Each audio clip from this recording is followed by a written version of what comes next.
Mais uma vez, saúdo a amada igreja com a paz do Senhor. Vamos fazer a leitura do texto sagrado que se encontra no livro de Deuteronômio, capítulo 9. Deuteronômio, capítulo 9, do 1 ao 5.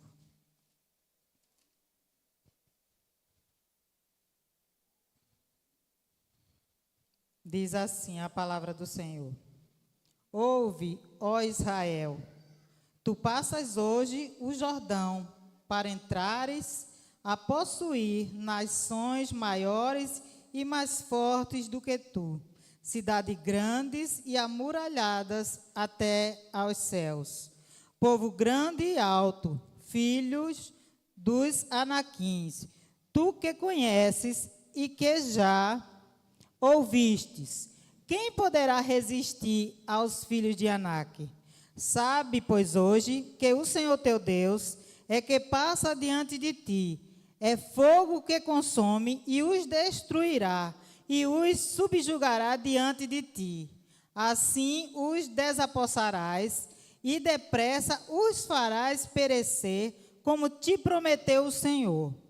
Quando, pois, o Senhor teu Deus os tiver lançado de diante de ti, não digas no teu coração: por causa da minha justiça é que o Senhor me trouxe a esta terra para a possuir. Porque pela maldade, para confirmar a palavra que o Senhor teu Deus jurou a teus pais, Abraão, Isaque e Jacó.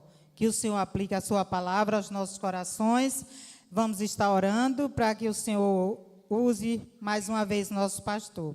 Santo, santo, santo é o Senhor Deus Todo-Poderoso, Criador dos céus e da terra. Obrigado, Senhor da glória, porque até aqui o Senhor tem nos ajudado. Te agradecemos, Senhor, porque até aqui o Senhor já tem falado conosco, através dos louvores, através de cada irmão que teve a sua oportunidade.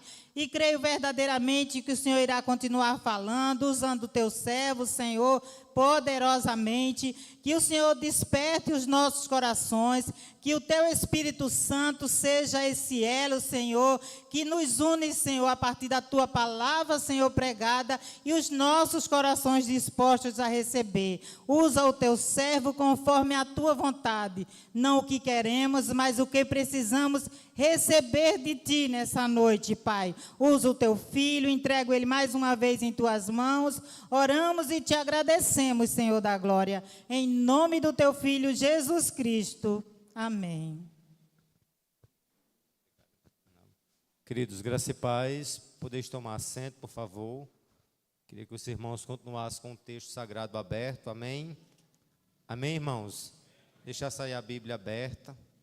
Vamos fazer como os crentes de Bereia, né? Os crentes que examinavam as Escrituras, os crentes que, de fato, ao Paulo pregar, estavam lá os bereanos ouvindo, mas também examinando, conferindo, amém?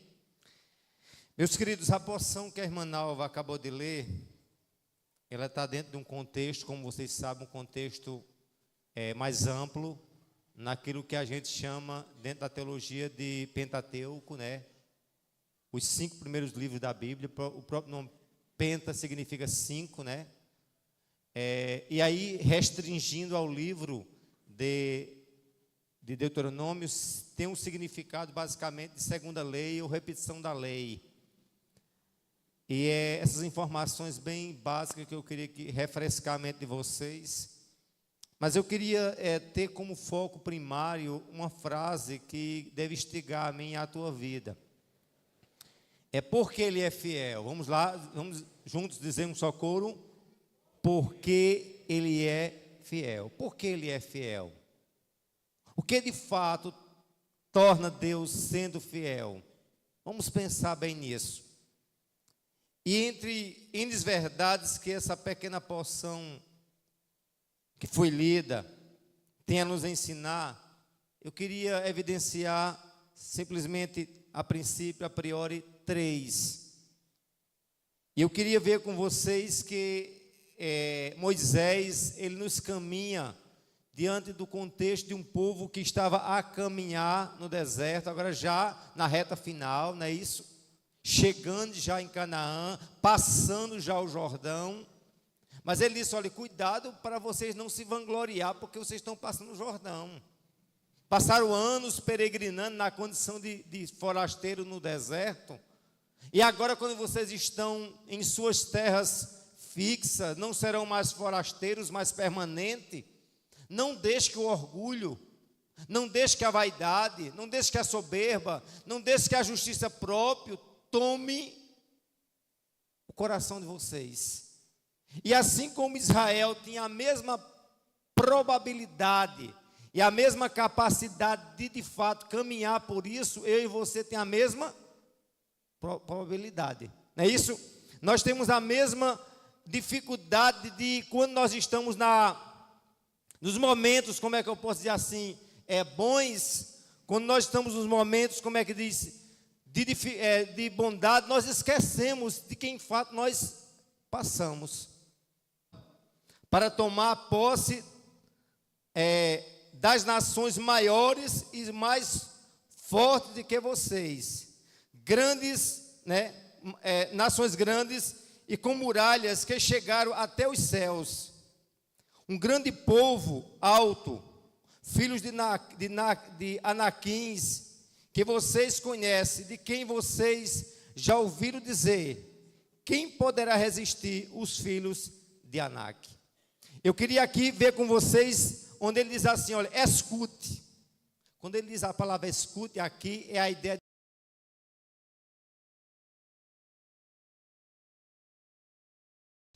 E aí eu fico pensando para o nosso contexto hoje, nós estamos rompendo, chegando o final de 2024. Muitas vidas partiram, muitos ficaram pelo caminho. A gente vai galgar talvez 2025, Deus o sabe. Porém, o que eu quero pensar com vocês é aquilo que ele diz, olha, vão passar o Jordão, vão sim. Mas aqui vejam que vocês vão passar, mas vocês tiveram que vencer nações maiores do que vocês, mais fortes, muralhas que de fato podia alcançar até os seus, muralhas intransponíveis, capacidades que de vocês mesmos vocês não teriam. Eu estava comentando essa semana no culto de ensinamento, eu dizia à irmã Nalva, eu não sei se de fato eu vou ter condição, se mãe partir, de fazer a própria cerimônia dela. Irmã Nalva dizia para a gente, não soube como ter força de ver e velar a Geórgia nesse lugar. E quantas das vezes a gente se surpreende, Marinéia, Jobson, William, Carol, nós nos surpreendemos, porque não há força em você, Érica, não há força em mim, não há força em Madalena, em ninguém, há força em Deus. Agora eu digo a você, quando nós nos achamos fortes, aí nós iremos ser fracos. Quando nós reconhecemos a nossa fraqueza, nós iremos ser fortes não em nós, mas naquele que nos fortalece. É isso que o Evangelho nos diz. É isso que Paulo deixou bem claro. Posso todas as coisas em quê? Em si não, mas naquele que nos fortalece. Sabe por que nós vamos passar o Jordão? Sabe por que nós enfrentamos os gigantes e vencemos? Porque a graça do Senhor foi sobre as nossas vidas. Sabe por que eu estou pregando aqui? Sabe por que você vai tomar ceia nesta noite? Sabe por que você está cultuando a Deus aqui? É unicamente a graça dEle. Se de fato nós vamos chegar ao próximo ano, não foi mérito nosso, a não ser a graça, a fidelidade dEle. E é isso que ele deixa bem claro, escute Israel, que vocês vão passar o Jordão, que vocês terão gigantes pela frente, que vocês já venceram esses gigantes, que já venceram muralhas, que já venceram a fome, que já venceram as tentações, mas entendam, vão passar o Jordão, vão galgar a vitória, mas não pense que vocês são realmente dignos dessa vitória. O que nós temos, ou nós somos, é de fato a graça desse Deus. O que nos traz, como eu disse, a essa mesa. Por isso que muitos crentes dizem, eu não tenho condição de tomar ceia. E quando é que você teve? Porque eu nunca tive. Se há impedimento de pecado, abandono. Se há de fato o reconhecimento de que deve haver perdão, perdoe, ou seja perdoado. Mas entenda que não há mérito em você em nada. E é isso que Deus nos ensina, é isso que Ele mostra diante dessa situação. Portanto, eu quero pensar com vocês, onde Ele diz assim, ó, diante do Senhor, o grande, se torna pequeno. E aí eu coloquei assim, o grande se torna pequeno. E aí eu refiz. Eu disse, o grande é pequeno, ele não se torna.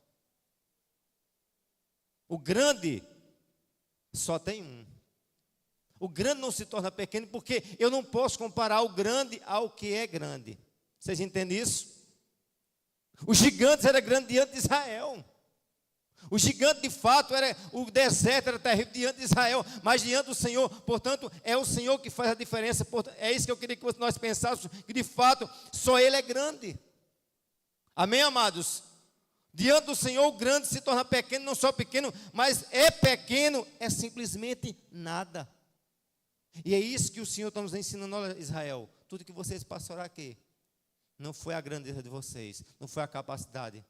Porque o que tinha Israel para ser escolhido como nação santa? O que é que Israel tinha? Diferença das demais nações cananeias, pagãs? Nada. O que fez Deus te escolher como crente? O diferencial de você, de outra pessoa? Nada. A não ser a graça que um dia Ele olhou para mim e para ti. E é isso, assim como o Senhor mostra o Israel da primeira aliança, o povo de Israel de Deus na primeira aliança, e nós na segunda aliança, é o mesmo padrão. Tanto na primeira instância como na segunda, ambos oriundo de um ato de graça de Deus. Portanto, quando de fato Deus diz, olha, escute, você vai passar o Jordão, diante de quê? Das grandes nações, dos grandes cidades fortes, muralhas grandes, intransponível. Mas aí você vê que ele encerra com essa frase no verso 3, diga comigo, onde ele diz assim, ó, saiba pois que hoje o Senhor, seu Deus, é que vai adiante de vós, ou de vocês. Diga, Deus vai adiante de nós. Diga, Deus vai adiante de mim. Sabe por que nós vamos passar o que de fato haveremos de transpor? Simplesmente uma coisa. Qual é o segredo? Deus vai na frente. Você crê nisso? Deus vai na frente, meu amado. E aí eu estava lembrando, sabe o conceito de quê? De Jeová Raá, que é Jeová, o Senhor é o meu pastor. Qual o conceito do pastor, Léo? Não é de um vaqueiro, mas de alguém que vai na frente. O Senhor não vai lançar você no deserto, mas Ele vai guiando você no deserto dessa vida, dessa luta, dessa crise, desses enfrentamentos. Há tão pouco tempo eu estava pensando o que fazer para fazer os 65 anos, e já passou. A luta que muitas vezes te incomoda hoje, Deus disse, olha, eu já estou na frente. Eu sei qual é o gigante, eu sei qual é de fato o enfrentamento, eu sei qual é a muralha. Meu amado, o Deus o qual nós estamos adorando aqui não é um Deus de um conceito congregacional simplesmente, um Deus dentro de um conceito teológico, é um Deus que está fora do tempo, Ele é atemporal. Ou seja, quando Deus olha as coisas, Ele não olha dentro do meu tempo presente, Ele olha dentro de um tempo lá na frente. Aquilo que me incomoda, a mim e a ti, que te traz temores, para Ele não tem temor nenhum. E Ele diz, eu vou o quê? Na frente. Você crê nisso de fato? Sinceramente, vocês creem que de fato Deus foi na frente com Israel, fazendo o quê? Guiando. E Deus vai o quê? Na frente de quê? Da igreja. E se você de fato faz parte da igreja dele, Ele vai na tua frente.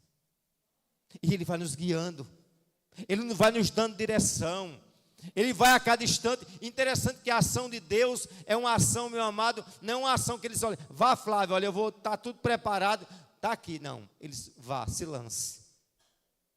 E Ele quer que nós nos lançamos diante da sua total dependência e creamos que Ele faz. Amém, amados? Creamos que Ele vai realmente rompendo as barreiras e fazendo o milagre acontecer, porque só Ele é Deus, só Ele é Senhor, só Ele é digno. Amém, queridos? E aí prossigamos, além de entender que o Senhor de fato, só Ele é grande, porque todos se tornam pequenos, ou de fato, todos são pequenos, todos são nada. Outra verdade que eu queria tornar a tratar com vocês, a trazer à tona, é que o mérito não está em nós, mas unicamente nele. Veja o verso 4 comigo. Vamos lá, o verso 4. Quando, pois, o Senhor seu Deus tiver expulsado essas nações diante de vocês, não fiquem pensando, não é simplesmente falar, não fique pensando. É por causa da nossa justiça que o Senhor trouxe, né? É por causa da justiça que nos trouxe a essa terra para que nos tornarmos o quê? Possuidores dela. Pelo contrário, é por causa da maldade das nações, escute bem, que o Senhor os expulsou diante de vocês. O verso 5, não é por causa da justiça de vocês, nem por causa da retidão do coração de vocês, que entrarão a possuir a terra dessas nações, mas o Senhor seu Deus os expulsará diante de vocês, por causa da maldade deles, e também para confirmar a palavra que o Senhor, seu Deus, por juramento aos seus pais, Abraão, Isaque e Jacó. Escute bem, qual foi o motivo que Israel chegou, galgou, passou o Jordão? Não foi o mérito de Israel, não foi a justiça própria de Israel. Alguém pode dizer, não pastor, mas foi a maldade dos cananeus. O que é que os cananeus são piores do que Israel? Em nada. Mas aqui o que nós estamos mostrando, o que de fato o Moisés está nos ensinando nesse texto, é que de fato é a justiça não nossa, mas de Deus em nós. Amém, amados? O que ele está evidenciando não é a bondade de Israel e nem tampouco a maldade dos cananeus, mas o que? A justiça de Deus. E se Deus fosse usar de justiça própria a partir dos meus atos, eu não estaria aqui. Mas se de fato ao Deus olhar, não para mim, mas para a justiça de Cristo, me faz eu estar nessa igreja, me faz eu acreditar no céu, me faz cear, me faz saber de que todas as contrariedades que vêm sobre minha vida, mas o que me dá sustentáculo não é a justiça, não é os meus méritos, não é a minha bondade. Hoje uma pessoa me perguntou no WhatsApp, disse, pastor, um crente para ser salvo, ele tem que dar testemunho. Eu disse, não, meu irmão, um crente de fato salvo, ele é salvo para dar testemunho. Ele não dá testemunho para ser salvo. Não, primeiramente ele tem que ser salvo. Eu não faço nada para ser salvo, Leão. Mas a ser salvo, irmão Edmilson, eu sou chamado a dar testemunho. E é justamente isso que eu quero mostrar a vocês, que não se apegue na justiça própria, se apegue nos méritos de Cristo. Você entende isso? Quantas vezes o diabo quer colocar na nossa mente, eu não sou digno. Que qualidade de crente sou eu? E de fato, sou miserável. É isso que de fato Paulo diz. Miserável homem sou.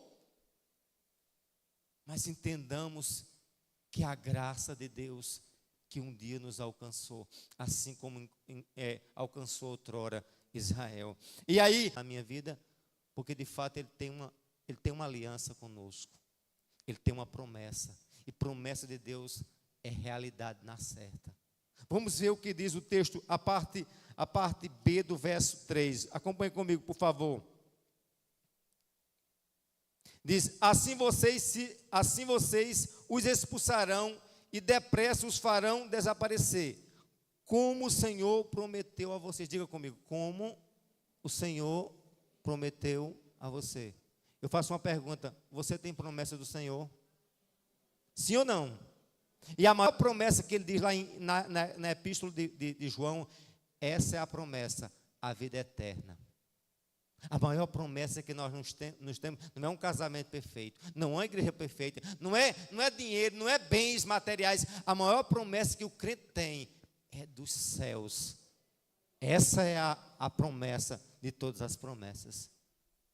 A Canaã para a gente não é a Canaã terrena, mas a promessa é a promessa da vida eterna. Ele diz, olha, como o Senhor prometeu.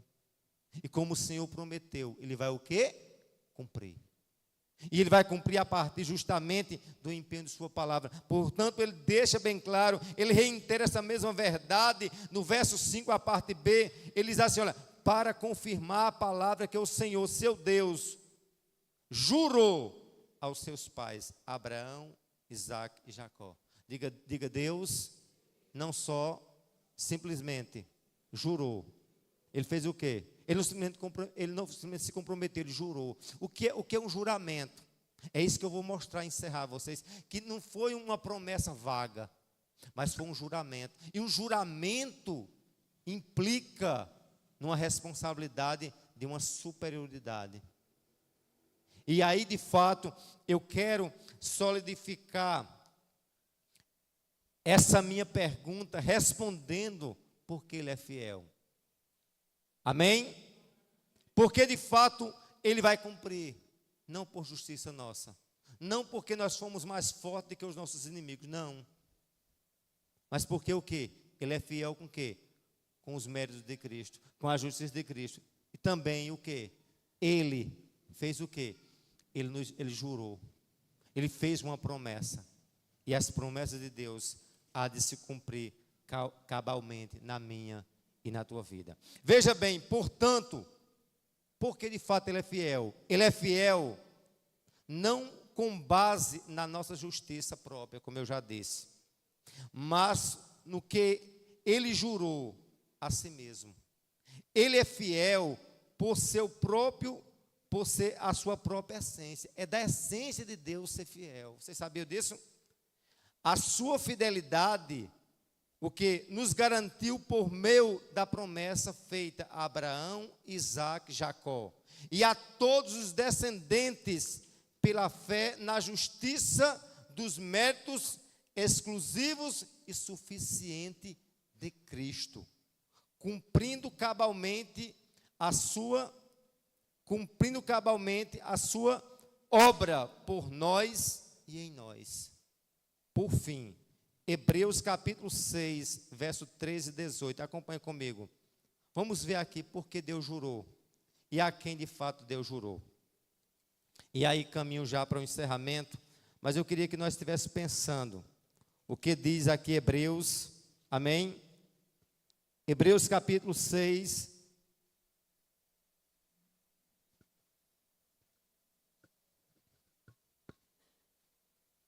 Amém, queridos?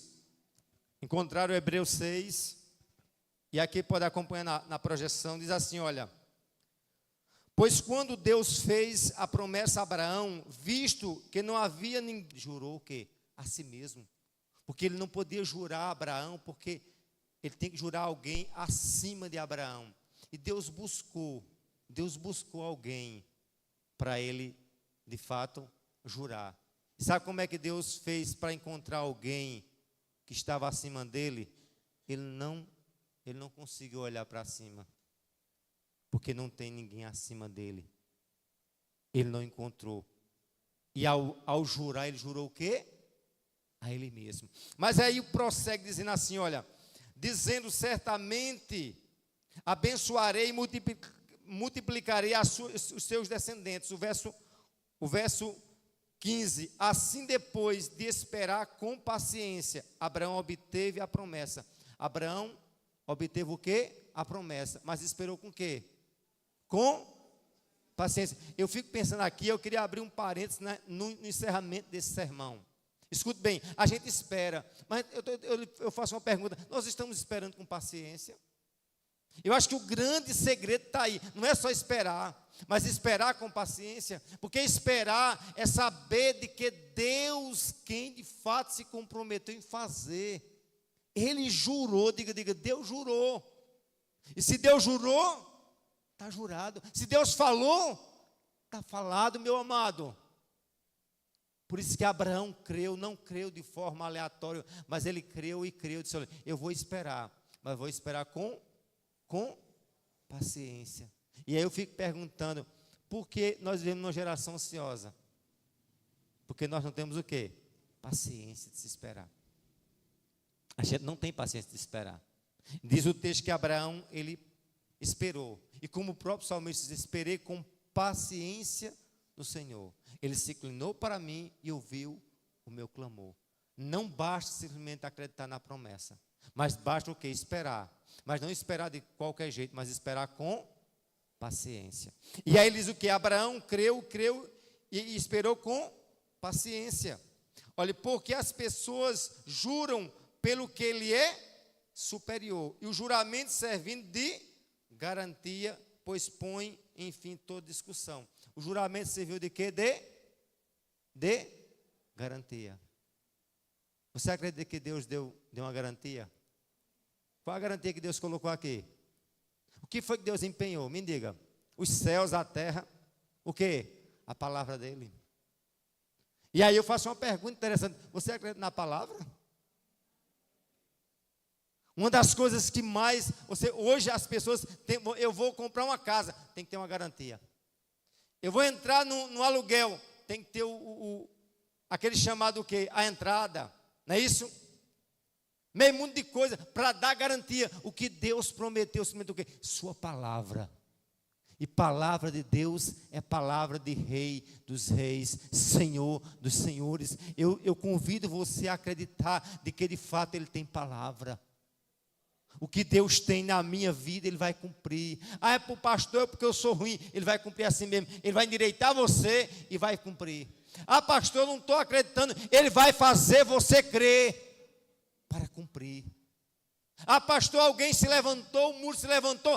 Deus derruba muro, Deus derruba gigante, Deus derruba distância, Deus derruba, meu amado, qualquer empecilho para cumprir cabalmente aquilo que Ele designou. É isso que o texto está nos dizendo. Ele disse que de fato Deus é um Deus de quê? De garantia. E aí por fim ele diz, olha o verso 18, Ele fez isso para que mediante duas coisas, o quê? Imutáveis, dos quais é impossível que Deus o quê? Minta. Diga, imutável e é impossível que Deus minta. Tem motivo para eu desacreditar? Diante daquilo que Deus diz assim, olha, eu dei o quê? Fiz um juramento. E eu fiz um juramento. A quem? A Nalva, a Zé Maria, a Antônio, a Eliel, não. A mim mesmo. E o que eu disse, está dito. O que eu fiz, está feito. Nós, meu amado, temos que sair, como é que eu posso dizer assim, das instâncias teóricas da nossa vida. E entender que o meu Deus, o teu Deus, nos chama a viver experiências profundas com Ele. E sabe quando é que Deus se dá a revelar? Onde mais Deus se dá a revelar? Para mim, para ti e para o povo no passado. Isso ocorreu e acontece hoje, sabe o que é? Ele nos leva ao deserto. E lá nos desertos, Ele mostra que só Ele faz o milagre. Mas uma certeza eu encerro dizendo a vocês, se Ele te colocou no deserto, Ele fez uma promessa, a você não morrer no deserto. Sim ou não? Não é verdade? Ele deixou bem claro, vocês vão o quê? Passar o Jordão. Vocês vão, diga comigo, passar o Jordão. Por que vamos passar? Diga, porque Ele é fiel. Porque Ele é fiel. Porque é da essência dEle ser fiel. Porque Ele é fiel, não pela justiça minha, mas dos méritos de Cristo. Porque Ele é fiel, porque Ele jurou a si mesmo. Tudo que Deus prometeu a mim e a você, Ele vai cumprir. Porque de fato Ele é.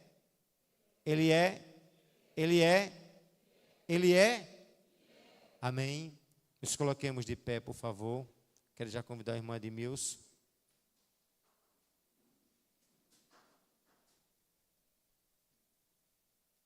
Queria que você estivesse orando agora, dizendo a Deus, quantas das vezes a incredulidade, quantas das vezes o medo, quantas das vezes as inseguranças, as incertezas paira sobre o teu, sobre o meu coração. Mesmo Deus tendo uma promessa. Mas vamos dizer ao Senhor: Senhor, me faz acreditar. A oração minha é a oração.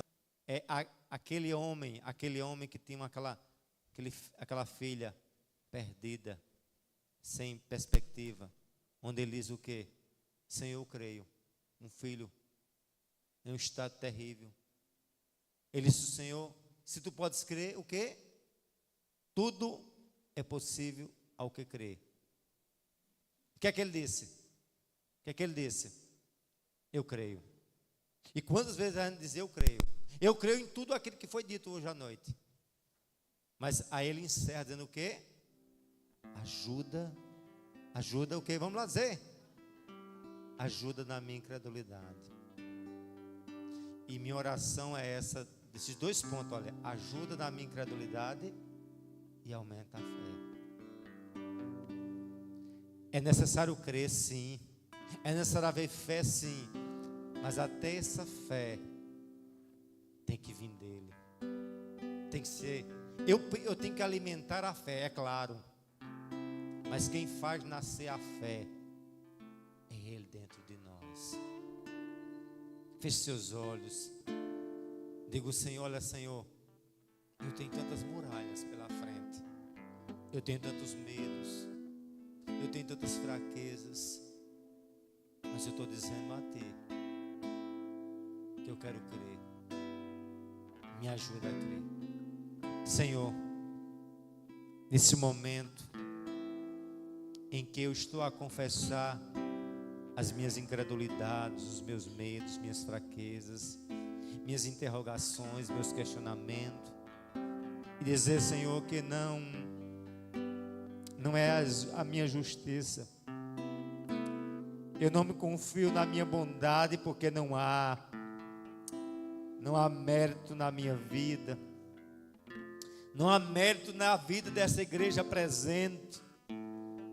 Não há ninguém capaz, como diz o texto, que João, ao olhar nos céus, na terra, não existe ninguém digno de abrir e desatar aquele livro. E eu digo que não há dignidade em nós, Senhor. Há falhas, há incapacidades, há temores, há negligência. Mas eu quero dizer que minha vida está pautada na obra perfeita e exclusiva de Cristo Jesus. Ajuda-me a crer, Senhor.